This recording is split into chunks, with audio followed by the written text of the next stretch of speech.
नमस्ते जी सभी को।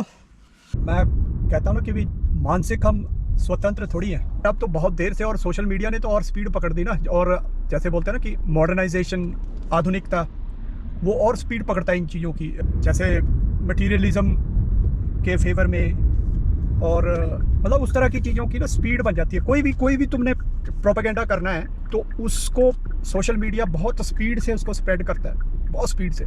तो ये कुछ देर से पिछले 5-7 सालों में ये स्पीड बहुत ज़्यादा बढ़ चुकी है, कह सकते हैं कि मॉडर्नाइजेशन की। तो एक होड़ सी लगी, हम भी उसी रेस में थे। मैं ये नहीं कह रहा हूँ कि भी हम कोई आसमान से टपके हैं। मैं खुद भी सोचता हूँ यार, मैं भी तो यही कुछ करता था ना पहले।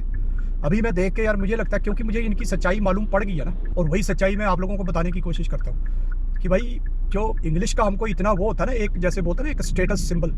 हमको लगता है कि जो जिसको इंग्लिश बोलनी आती है भाई वो तो कोई महान हस्ती है।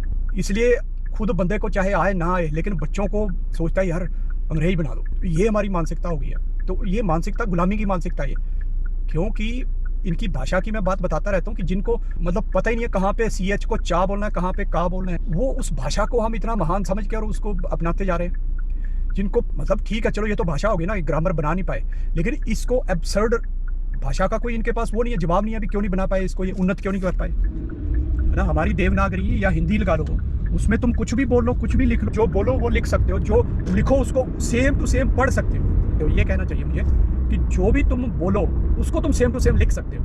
यही नहीं, हिंदी नहीं, कोई भी भाषा उसको तुम लिख सकते हो। तो ये है हमारी देवनागरी। और हम महान किसको मान रहे हैं? इंग्लिश को। TH थ बोलते हैं ये, और ये नहीं है कि ये द नहीं बोलते, इनकी भाषा में द नहीं है, डी को भी ये द बोल देते हैं, और THE को तो द बोलते ही है ना, द दी, कहीं दी कहीं द। चलो बोलने में तो वही मैं कह रहा हूँ, बोलने की तो कुछ भी हो सकती है भाषा, लेकिन लिखने की तो यार मतलब वो तो एक डेवलपमेंट की निशानी है ना लिखना।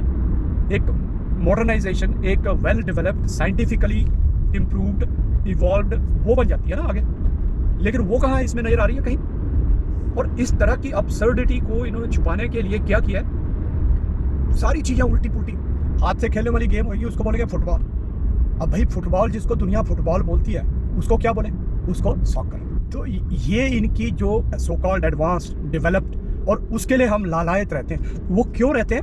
वो ये नहीं है कि हमें तथ्य मालूम है या नहीं मालूम है, वो नहीं। वो हम इसलिए रहते हैं कि हमें एक स्टेटस सिंबल लगता है। वो हमारी मानसिक गुलामी है। हमारे दिमागों को बनाई इस तरह से दिया गया है कि भाई ये बहुत ही ऊंची चीज़ें हैं, ये बहुत ही एडवांस्ड डेवलप्ड चीज़ें हैं। और अगर हम और अगर हम उस चीज़ को फॉलो कर लेंगे तो हम भी डेवलप्ड और एडवांस हो जाएंगे।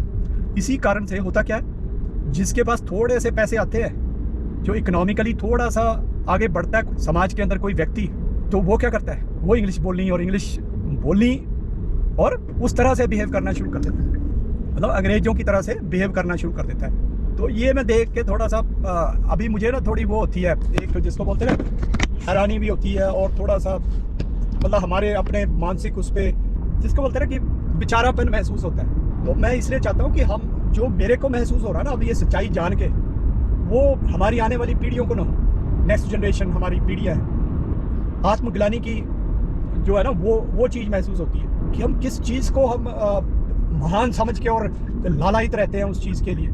थोड़ा सा सोच विचार करें और होने वाली आत्मग्लानि से बचें, अपने आप को जागरूक करें, अपने शास्त्रों की स्टडी जो है, उनका अध्ययन अपने शास्त्रों का वो स्वयं भी करें और बच्चों को भी करवाएं, और उनको लॉजिकली उस चीज़ को समझाएं।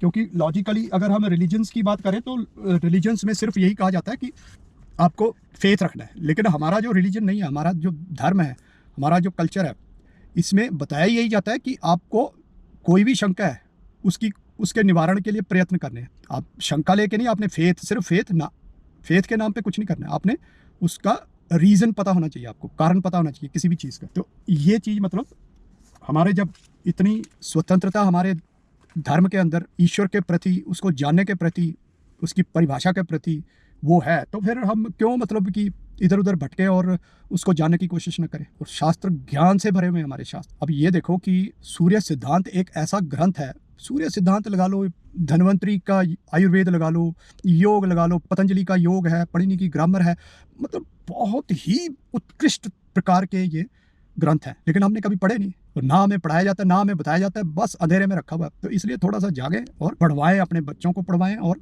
स्वयं भी कोशिश करें कि पढ़ने की, नहीं तो एटलीस्ट बच्चों को पढ़वाएं और इतना तो जागरूक हो ना यार, इनकी बहुत वैल्यू है, बहुत ज़्यादा वैल्यू है। किसी के हम मानसिक दास न बने, खासकर इस पश्चिमी जगत के, जो कि पूरी जगत को ही अपने एक सिर्फ दास्ता फैलाने के चक्कर में क्या है, ये दुनिया को मूर्ख बना रहे हैं और नुकसान कर रहे हैं, दुनिया का, पूरी पृथ्वी का नुकसान कर रहे हैं, पूरे प्राणी मात्र का नुकसान कर रहे हैं। चलिए दोस्तों, मिलते हैं फिर आपको।